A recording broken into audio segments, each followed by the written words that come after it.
अऊज़ुबिल्लाहि मिनश्शैतानिर्रजीम बिस्मिल्लाहिर्रहमानिर्रहीम अल्लाहुम्मा सल्लि अला मुहम्मद व आले मुहम्मद।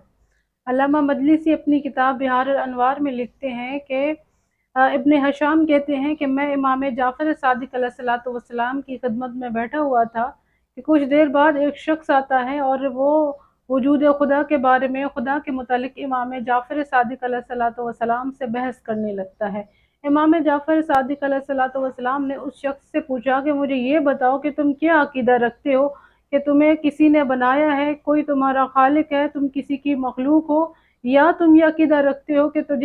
तुम्हें किसी ने नहीं बनाया। तो वो शख्स कहता है कि मैं तो ये अकीदा रखता हूँ, मैं तो ये मानता हूँ कि मुझे किसी ने भी पैदा नहीं किया। इमाम अलैहिस्सलातु वस्सलाम ने फरमाया, अच्छा अगर तुम्हें किसी ने पैदा नहीं किया, बिलफर्ज फर्ज करो कि अगर तुम खुद ही पैदा हो गए हो, तो अगर तुम्हें कोई और बनाता तो वो तुम्हारी शक्ल सूरत कैसे बनाता, यानी तुम्हारी जो साख्त है, जो तुम्हारी शक्ल सूरत है, जो वो तुम्हारा चेहरा है, वो किस तरीके से बनाता।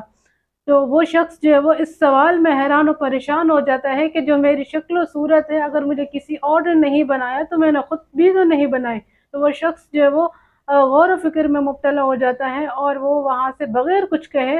वापस चला जाता है। बहरहाल इमाम जाफ़र सादिक अलैहिस्सलातु वस्सलाम ने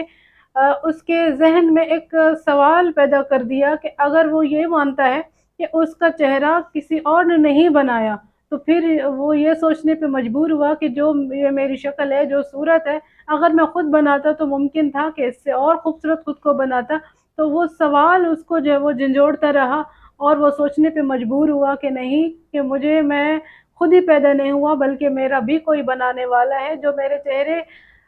जिस तरीके का मेरा चेहरा है, जो मेरी शक्ल सूरत है, तो इसमें मेरा कोई अख्तियार नहीं था कि मैं अपनी नाक कान किस तरीके से बनाता, ये बल्कि मैं किसी और की जो मखलूक हूँ, मेरा खालिक कोई और है।